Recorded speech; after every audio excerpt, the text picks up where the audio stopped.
رحیم لیں جی، یہ جو 35واں سبق ہے 12ویں کلاس کی عربی کا، اس میں یہ آخری اشعار ہیں ابو تمام کے۔ ان کا جو دیوان حماسہ ہے وہ آپ اس کی اسٹڈی کریں تو بہت ہی عمدہ قسم کے اشعار عربی کے اس میں دیے ہوئے ہیں۔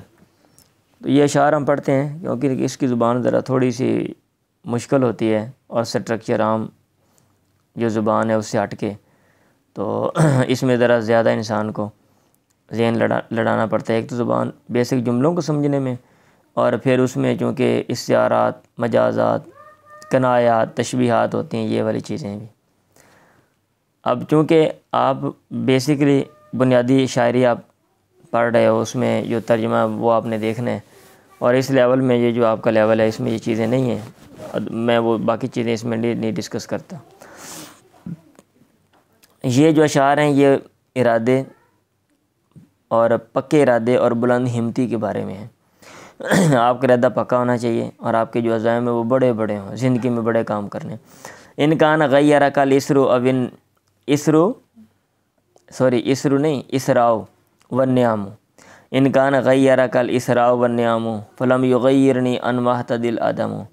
کہتا ہے اگر تجھے بدل دیا، غیر یغیر کا معنی ہوتا ہے بدلنا، الاسراء مالداری، والنعم اور نعمتوں نے، کہ تیرے کو پیسہ آ گیا ہوں جناب، اپنے آپ تو بڑا پھنے کا سمجھنے لگ پہ ہیں اور اپنی اوقات بھول گیا، تو ماضی کو بھول گیا۔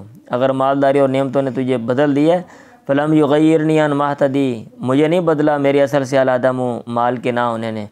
کہتا ہے میرے پاس کچھ نہیں ہے، ٹھیک ہے، تو میں نہیں بدلا ہوں۔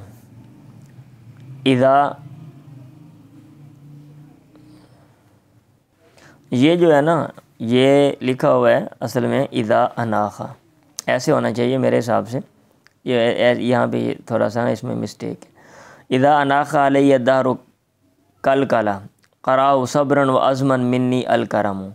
اناخا کا معنی ہوتا ہے اونٹ بٹھانا، ٹھیک ہے، تو یہاں پہ زمانے کو اونٹ کے ساتھ تشبیہ دی ہے نا، بڑی چیز ہے، زمانہ بڑی چیز ہے نا، تو بڑی چیز کا تشبیہ دی ہے۔ کہتا ہے جب زمانے کا اونٹ مجھ پر بٹھائے، کلکلا اپنا سینہ، کلکلا کہتے ہیں سینے کو، مطلب سینہ اوپر ڈالنا، کسی چیز کا بوجھ ڈالنا ہوتا ہے نا، یعنی زمانہ اپنا بوجھ اپنے اوپر میرے اوپر ڈال دے۔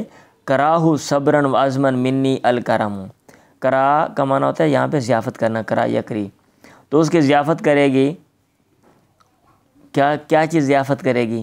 منی الکرم، میری جو سخاوت ہے، صبرا صبر، وعزما اور پکے ارادے سے، مطلب یہ ہے کہ میں آگے صبر اور پکے ارادے سے جو ہے نا زمانے کے ساتھ پیش آؤں گا، صبر کروں گا، یہ نہیں ہائے میں مار گیا، ہائے میرے نہ پتہ نہیں کی بنے اور کوئی مصیبت آ گئی۔ فَإِنْ عَلَتْنِي مِنْ أَزْمَانِي ظُلَمٌ صَبَرْتُ نَفْسِي حَتَّى تُكْشَفَ الظُّلَمُ۔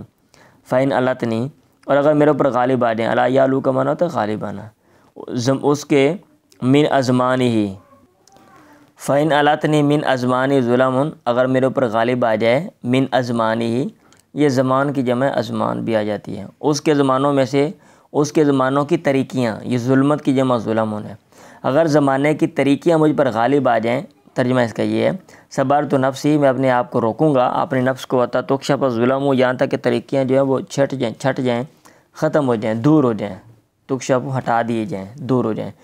فَكُلُّ هَذَا مَنَاطُ الْحَادِثَاتِ بِهِ، اس میں سے ہر ایک، یعنی جو میں نے پیچھے کام کیا ہے نا کہ بھئی زمانے کا سامنا کرنا سخاوت سے اور اپنے آپ کو صبر کرنا، منعت الحادثات، حادثات زمانہ کو میں نے عطیہ کیا بھی اسی کے ذریعے۔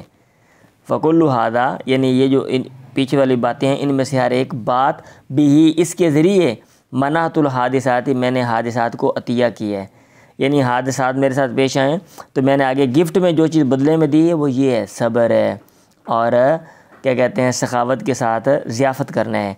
ان نمرون، میں ایسا آدمی ہوں، لیس ترض الظلم لی الہمم، پسند نہیں کرتے ظلم کو، لی الہمم، میری جو ہمتیں ہیں، میرے جو ارادے ہیں۔ بات سمجھ آ رہی ہے؟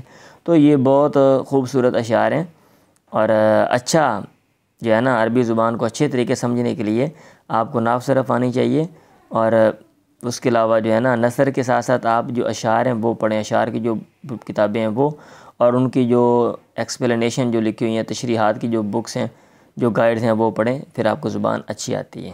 دعاؤں میں یاد رکھیں۔ اللہ حافظ۔